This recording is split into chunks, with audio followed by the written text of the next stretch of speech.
Baik, Assalamualaikum warahmatullahi wabarakatuh. Selamat pagi kepada Ibu Ika Sukmawati dan Bu Siva Wijayanti sebagai dosen pengampu genetika dan juga teman-teman kelas 4.02. Sebelumnya, kami dari kelompok 2 izin ingin mempresentasikan hasil diskusi kami tentang tugas studi kasus, yaitu penyakit yang terpaut dengan gonosom. Artikel dengan judul Rehabilitasi Medik pada Hemofilia.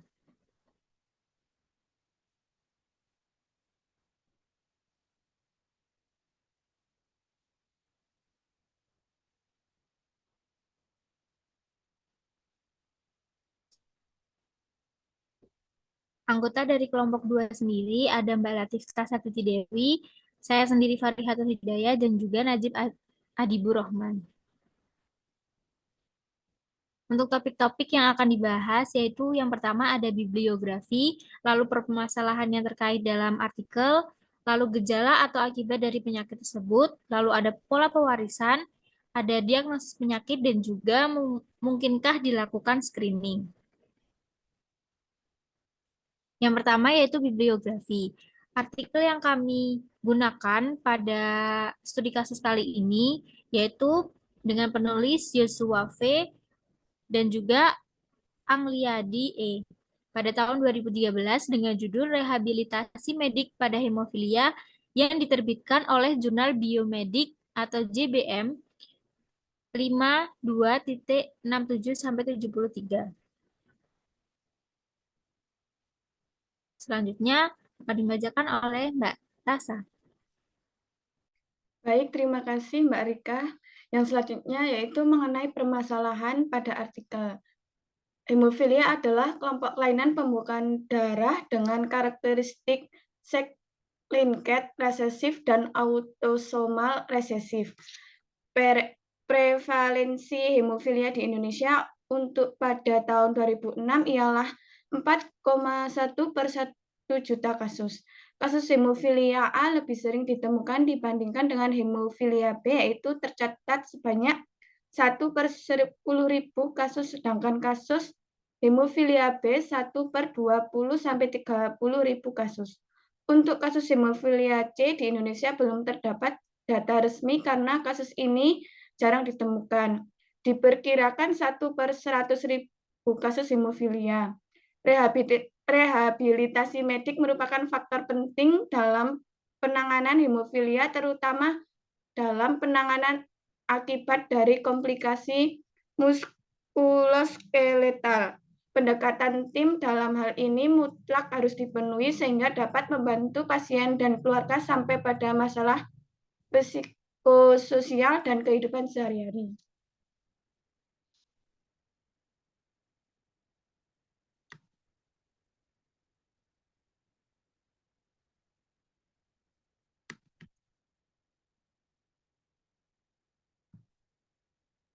Yang selanjutnya itu mengenai gejala atau akibat dari penyakit hemofilia.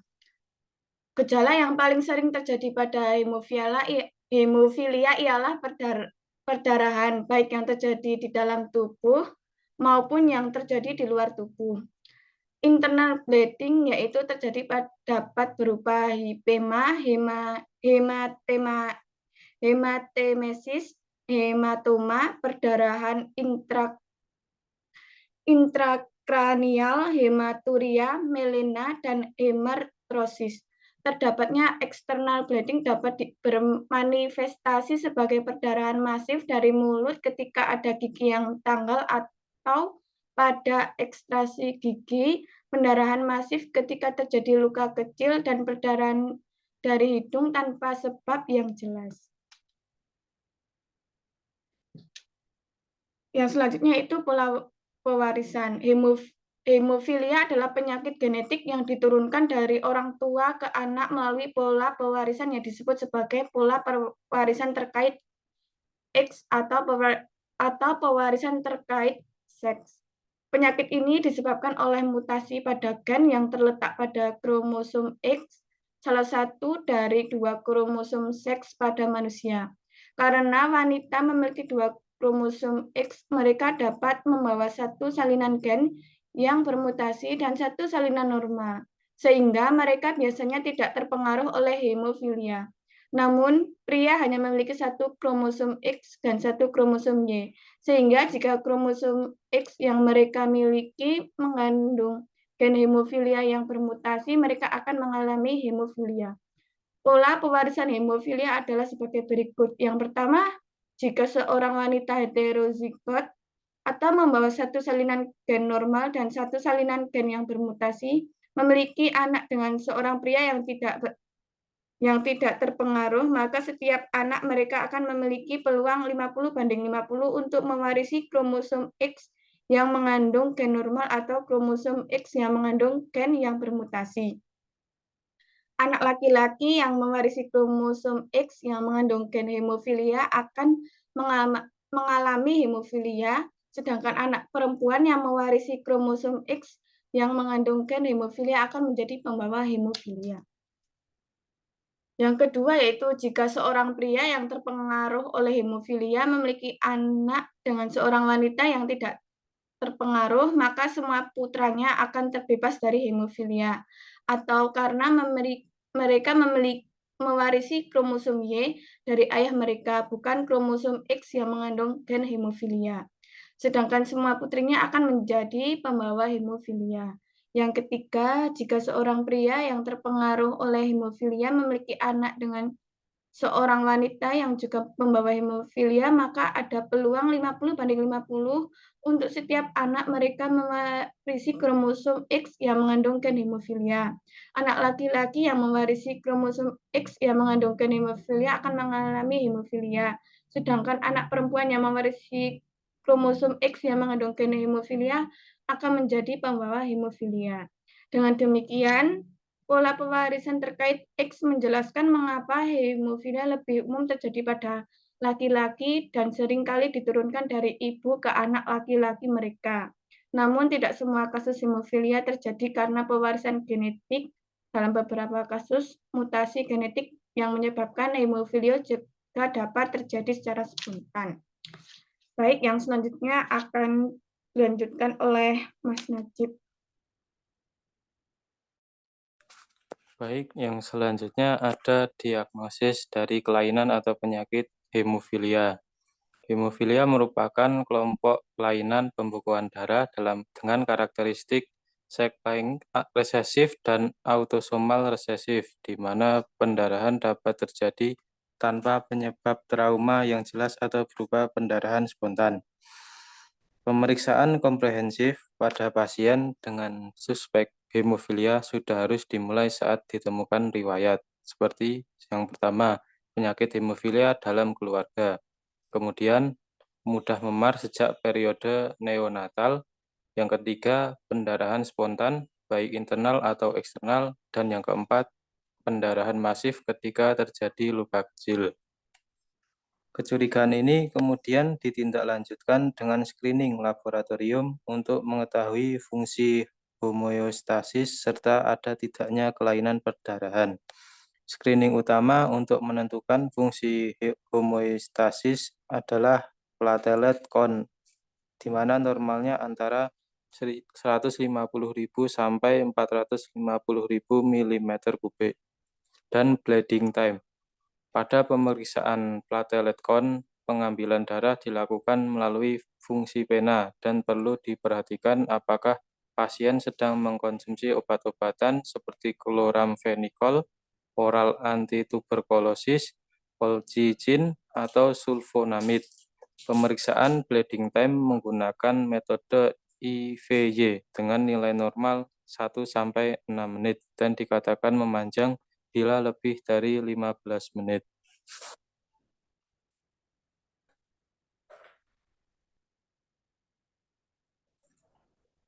Kemudian selain platelet count dan bleeding time, hal-hal lain yang harus diperiksa adalah prothrombin time atau PT, kemudian activate partial thromboplastin time atau APTT, kemudian thrombin time, serta specific coagulation factor assay untuk F8 dan 9.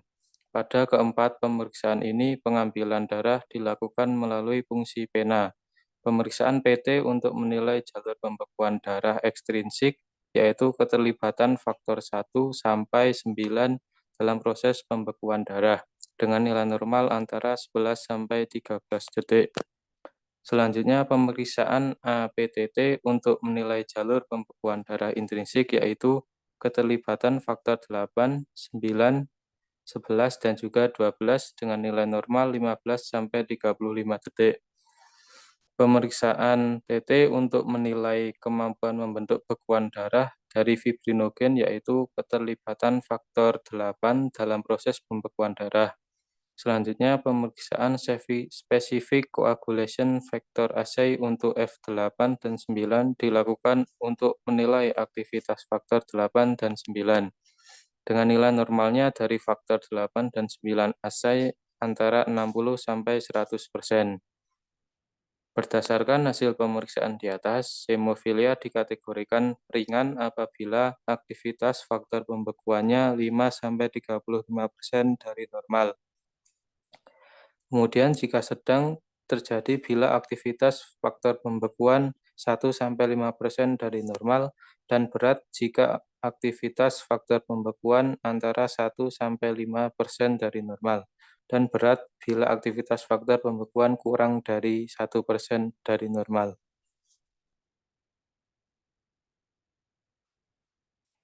Selanjutnya, mungkinkah dilakukan screening untuk mengetahui terjadinya kelainan atau penyakit hemofilia tersebut sejak awal? Ya, screening dapat dilakukan untuk mendeteksi kemungkinan terjadinya kelainan penyakit hemofilia sejak awal. Hemofilia adalah penyakit kelainan darah yang disebabkan oleh ketidakmampuan tubuh untuk membuat protein pembekuan darah yang cukup. Ini menyebabkan pendarahan yang berlebihan dan memperpanjang waktu pembekuan darah. Berikut ini adalah tahapan screening yang dapat dilakukan untuk mendeteksi kemungkinan terjadinya hemofilia. Yang pertama ada pemeriksaan riwayat keluarga. Seperti yang diketahui, hemofilia merupakan penyakit turunan yang terjadi karena mutasi genetik. Oleh karena itu, pemeriksaan riwayat keluarga dapat membantu mengidentifikasi kemungkinan adanya kelainan darah. Yang kedua ada tes genetik. Tes genetik dapat dilakukan untuk mengidentifikasi adanya mutasi pada gen yang terkait dengan hemofilia.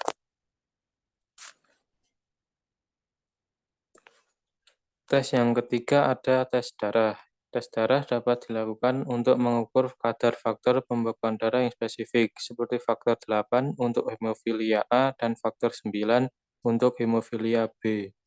Kadar yang rendah atau tidak ada pada faktor pembekuan darah ini dapat mengindikasikan adanya hemofilia.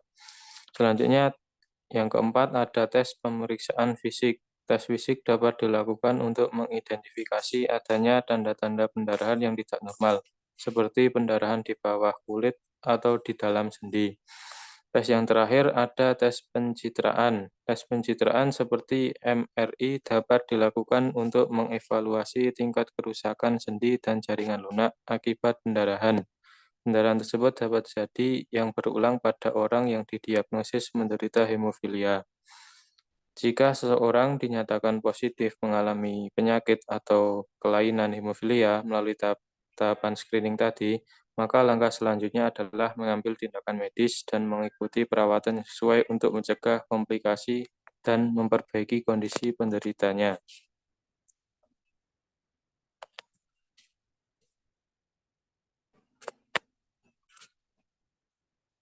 Baik, itulah materi yang dapat kami presentasikan. Saya kembalikan ke moderator. Baik, terima kasih atas pemaparan dari Mbak Tasa dan juga Mas Najib.